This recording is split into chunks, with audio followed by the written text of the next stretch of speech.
Bueno, chicos, pues quedaros conmigo para recorrer una historia que es bastante interesante, la del USS Boston. La verdad es que me he sorprendido y la verdad me ha gustado mucho indagar sobre su historia, porque este barco que estáis viendo aquí en una fotografía de la Segunda Guerra Mundial, con ese camuflaje en 2 tonos de la Segunda Guerra Mundial, es un buque que sería el primero en desplegar de forma operativa misiles.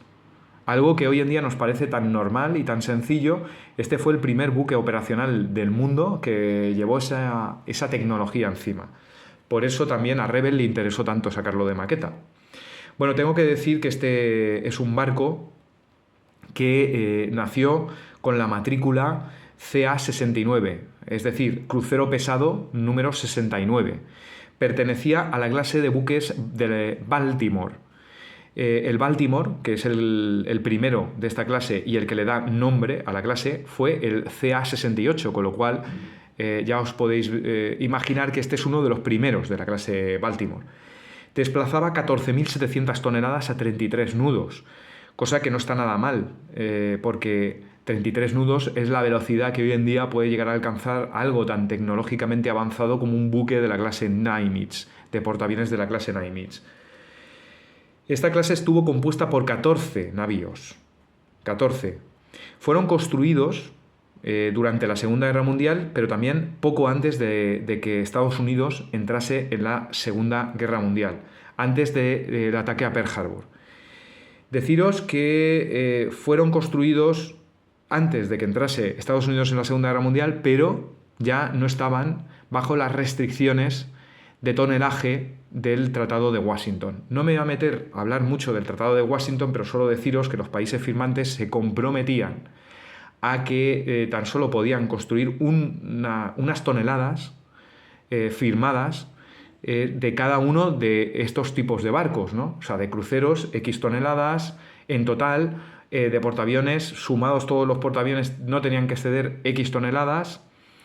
Y como muestra de las restricciones, deciros que los Estados Unidos desarrollaron la clase de portaaviones Enterprise, en la que tenemos el la clase de portaaviones Yorktown, en la que tenemos el USS Yorktown CV5 y el USS Enterprise CV6, y luego cuando se fue a construir el portaaviones que debería de ser el siguiente, el USS Wasp, se tenían una restricción de toneladas para este tipo de barcos y hubo que construirlo como una versión de bolsillo de la clase Enterprise, mucho más pequeñito.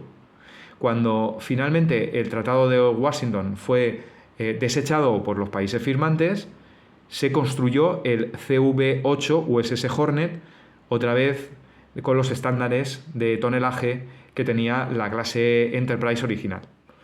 Pues bueno, a nuestra clase de cruceros pesados no les alteró el Tratado de Washington. Así que tenemos un tipo de barco que viene de otra clase anterior, la Cleveland, que ya es bastante buena en cuanto a navegabilidad, pero tenía unos ligeros errores de diseño que en esta se van a solucionar, se van a solventar. Y bueno, imaginaos si la clase Cleveland y la clase Baltimore eran buenos diseños, ya no solo por la velocidad que alcanzaban, sino que también dieron pie a que utilizando sus cascos se llegasen a construir portaaviones sobre sus cascos, ¿no? En el caso de la clase Cleveland, pues la instalación de un hangar sobre esa cubierta y la instalación de una cubierta de vuelo dio pie a la clase de portaaviones ligeros Independence, de la que la cabeza de la serie es el CVL-22 USS Independence, pero en la que tenemos el portaaviones USS Cabot, CVL-28, que más tarde sería el portaaeronaves Dédalo, de la Marina Española, que operó los aviones Harrier AV-8A en los años 60, 70 y 80. Bueno, en el caso de operar los Harrier en los 70 y los 80 y también al principio de los 90.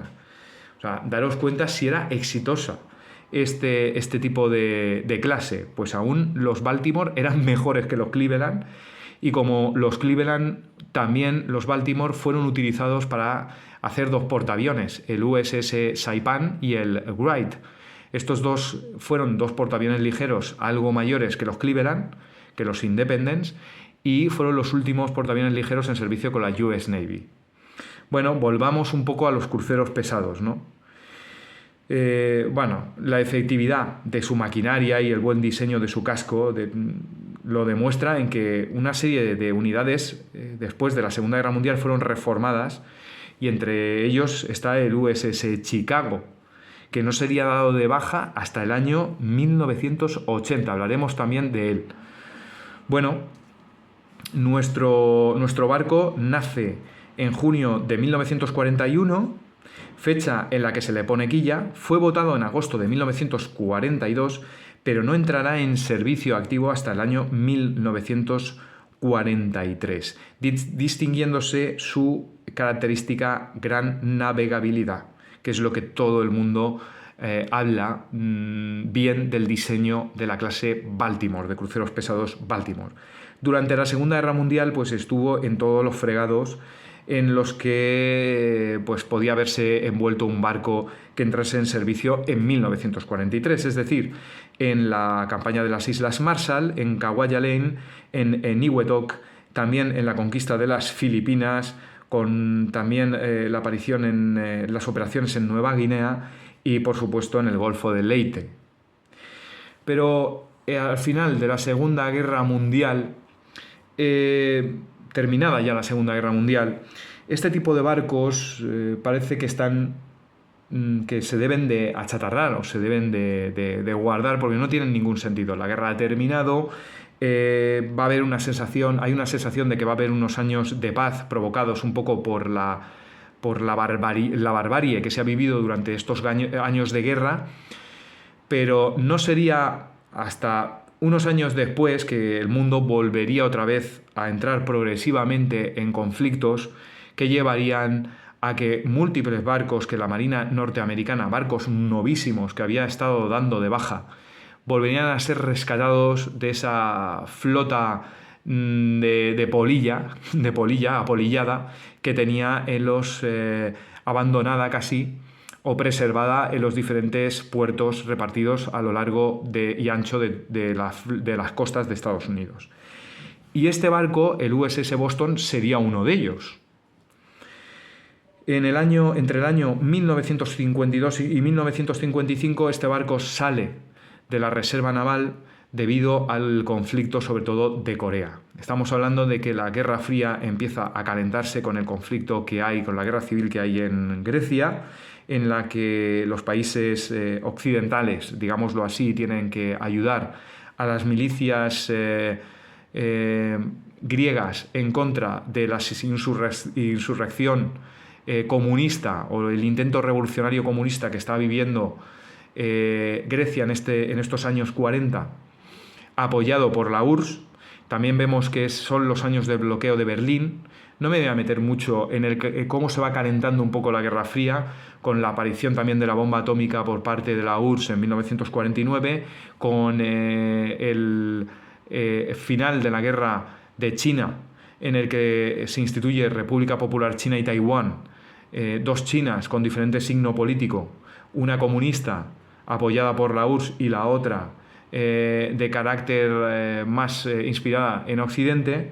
Y ya finalmente, cuando las cosas empiezan ya a salirse de madres, en el año 1950, con el abrupta intento de conquista del sur por la fuerza de Corea del Sur por parte de Corea del Norte. Un Corea del Norte de símbolo comunista y apoyado directamente, casi soterradamente, pero se sabía por parte de todos, por China y por la Unión Soviética.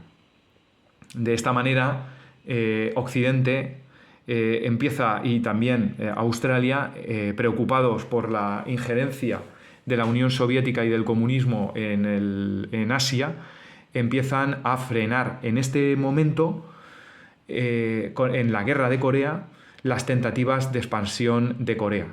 Y fue entonces cuando del año 1950 a 1953 se da la guerra de Corea, y cuando ya Estados Unidos se da cuenta de que tiene que tomar cartas en el asunto y de que tiene que ser lo que hoy en día sigue siendo, el gendarme, podemos decirlo, del mundo, pues en un primer momento anticomunista.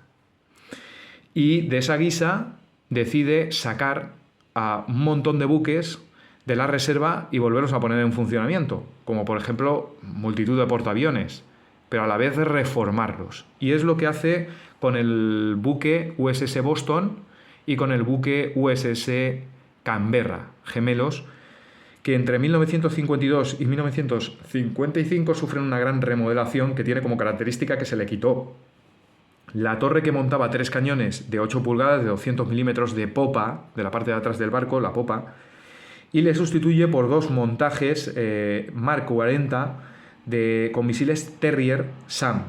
Bueno, tenemos que decir que es el primer barco, el USS Boston, que se iniciará la operación de los SAM, de los misiles guiados desde un barco.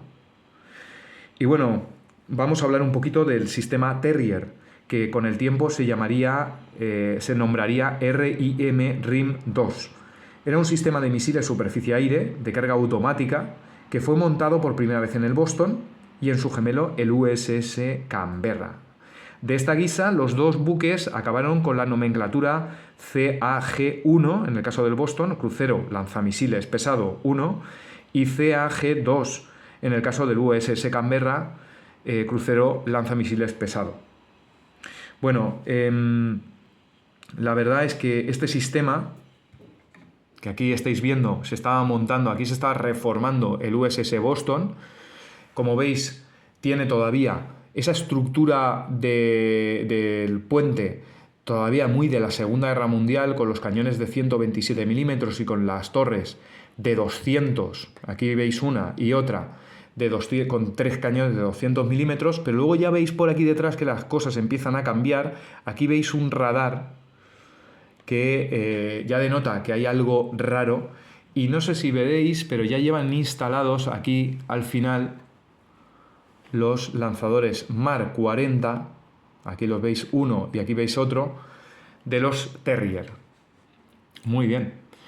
Aquí estáis viendo a nuestro barco ya con las mejoras ya completamente terminadas.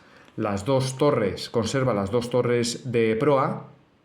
El 1, que denota que es el US Boston, ahí lo estáis viendo, CAG-1. La torre de 127 milímetros. Veis el puente que ha sido reformado de una forma, se ve bastante más moderna. Veis esta torre sobre la que se instalan los radares y una sola chimenea en mitad de donde antes había 2. Y luego los sistemas de radares y sistemas de guía de los 2 lanzadores de Terrier que estáis viendo ahí detrás, con toda la proa, toda la popa completamente cambiada de este navío. El CAG-2 USS Canberra también se reformó de esta guisa. Aquí estáis viendo los 2 sistemas de los que luego hablaremos y los 2 lanzadores Mark 40 de los Terrier. Bueno, este sistema se probó.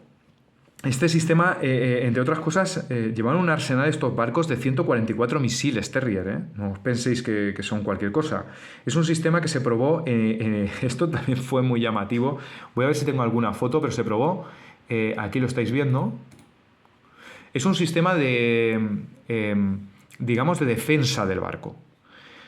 De mediana distancia, podríamos decir. En un primer lugar, se pensaba que la flota, el task group, el grupo de barcos, eran protegidos a gran distancia por los aviones del portaaviones. Son los aviones del portaaviones los que tienen que detectar, en primer lugar, una amenaza lejana y poder abatirla. Si estos aviones no son capaces de derribar esta amenaza, los barcos contaban con una serie de cañones antiaéreos al estilo de la Segunda Guerra Mundial. Pero estamos hablando de una época en la que son aviones a reacción, son aviones rápidos y necesitamos algo entre medias que pueda llegar a batirlos. Y esta defensa, digamos, intermedia sería este sistema, el RIM-2, el Terrier, los misiles Terrier.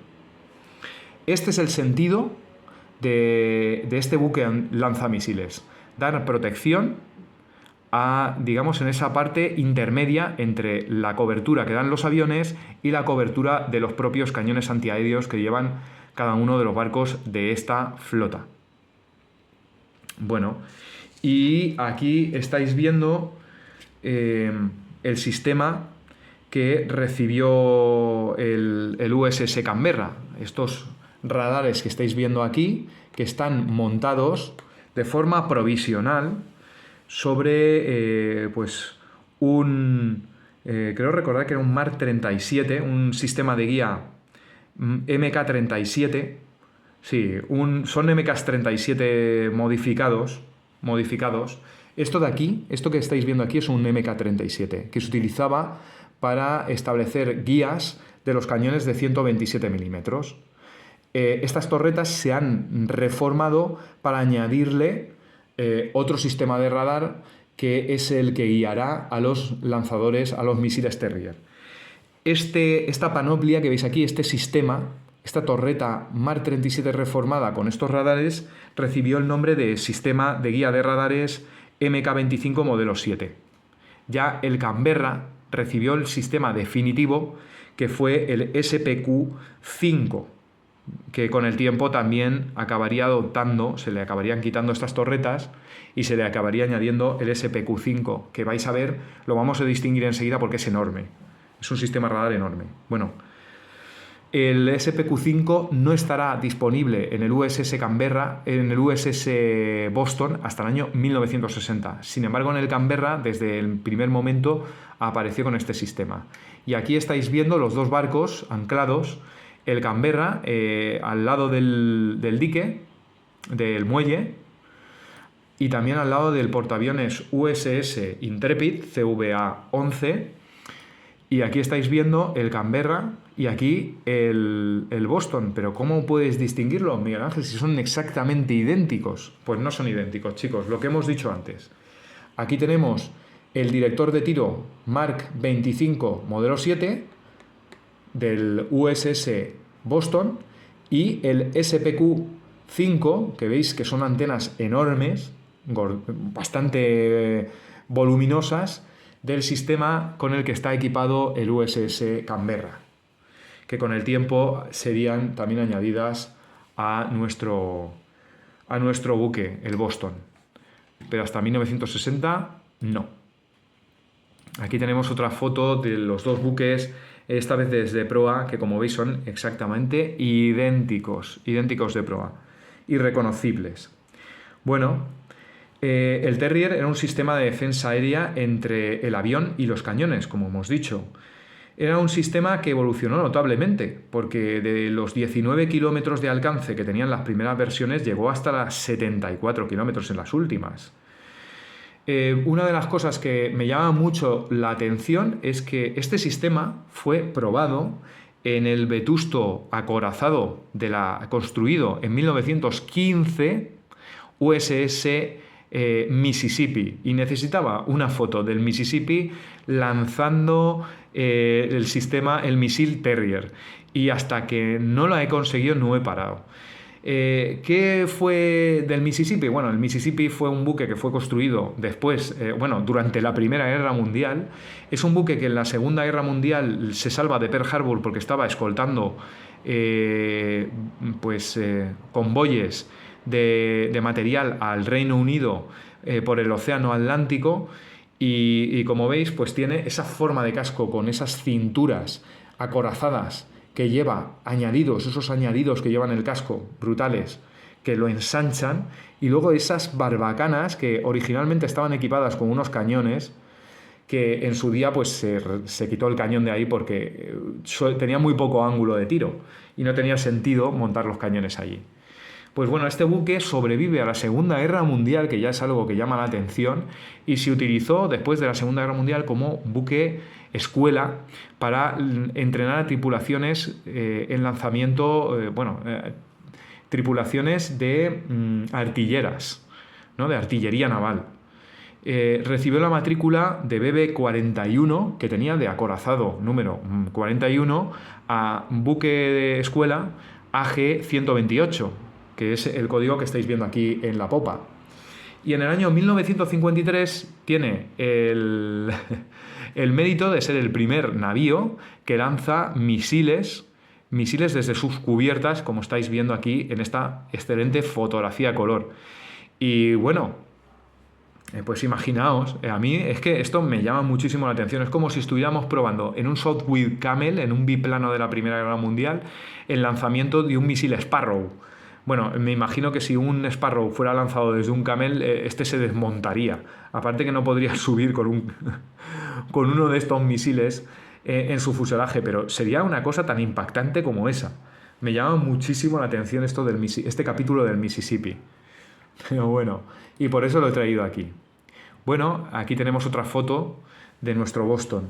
El Boston, pues nada, modificado de esta guisa en el año 1955, desde el año 1955 en adelante, empieza a operar en el Océano Atlántico y en el Mar Mediterráneo. Tan solo saliendo de estas zonas pues, para hacer tours en Vietnam. Operó pues, junto a los portaaviones CV-11, USS Intrepid, el CV-60, USS Saratoga, también el portaaviones Forrestal, por ejemplo, los típicos portaaviones que estaban destacados en estos lugares, en la costa del Océano Atlántico de Estados Unidos y en la zona del Mar Mediterráneo. Operó también en la división de cruceros número 4, o sea, escribió la división de cruceros número 4, ¿no?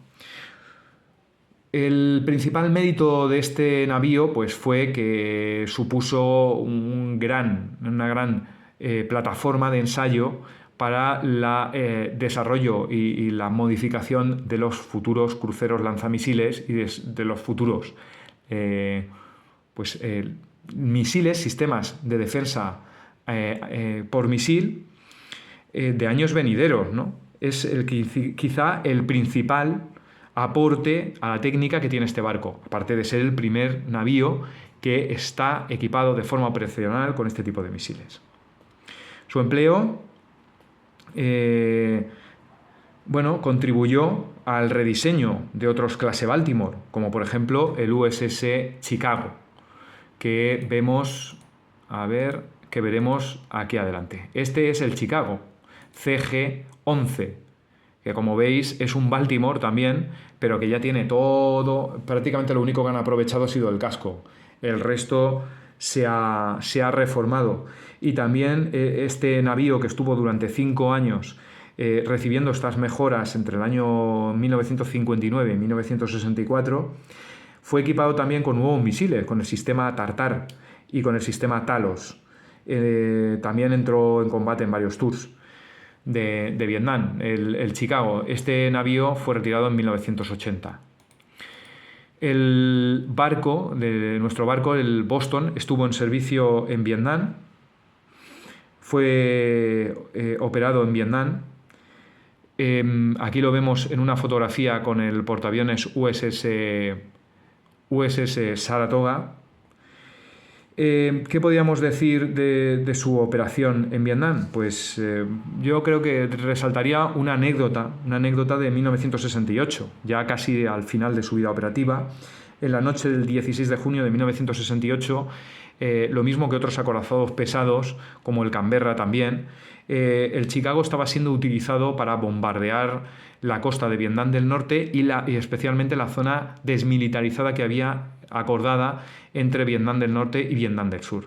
Vietnam del Norte nunca defendió especialmente sus compromisos firmados en los diferentes tratados que hizo con Vietnam del Sur y con Estados Unidos y con Francia. Y ya en los primeros instantes empezó a violar esta zona desmilitarizada para pasar material desde Vietnam del Norte al Vietcong en Vietnam del Sur, las guerrillas que estaban por la unión bajo un palio comunista de los dos Vietnam. En este momento varios portaaviones y el crucero pesado Boston es enviado en el año 67-68 a proteger esta zona desmilitarizada y a hostigar el envío de este tipo de vituallas desde Vietnam del Norte a Vietnam del Sur.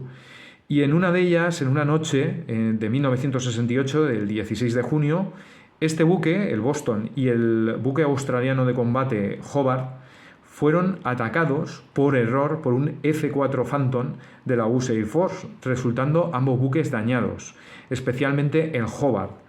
El F-4 los confundió con helicópteros que estaban en estacionario, helicópteros del enemigo, que estaban en estacionario en el mar y volando bajo. Y decidió lanzarle misiles Sparrow.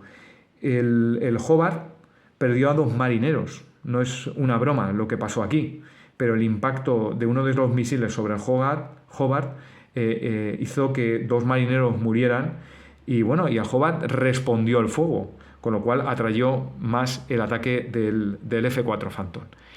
Esta situación pues se vio que había sido un error de comunicación y de situación entre la flota y el F-4 Phantom. Bueno, esto es lo que destacaría yo creo que de Vietnam. Curiosamente, nuestro buque, que ya hemos dicho que quizá la parte más importante de su vida operativa es el haber sido el primer buque equipado con misiles de la flota del mundo, precisamente ve el ocaso de sus días cómo se le retiran los misiles Terrier y cómo vuelve a ser clasificado como CA, crucero pesado 69. ¿Y por qué os he traído aquí una foto del CA-70, de su gemelo, del USS Canberra? Porque no he conseguido ninguna foto del Boston con los montajes de misiles Terrier desmontados. O sea, básicamente con toda la popa, sin absolutamente nada. Sí que he conseguido una foto de su gemelo, del CA-70, pero así fue. En el año 1969 los RIM 2 Terrier ya eran unos sistemas muy desfasados. Se necesitaba retirar estos barcos para recibir los nuevos sistemas que los debían de sustituir. En concreto, en 1967 había aparecido el RIM, el RIM 66 estándar, que venía a mejorar con mucho al Terrier. Y hacía falta retirar estos 2 buques para hacerle los cambios profundos para equiparlos con estos nuevos sistemas.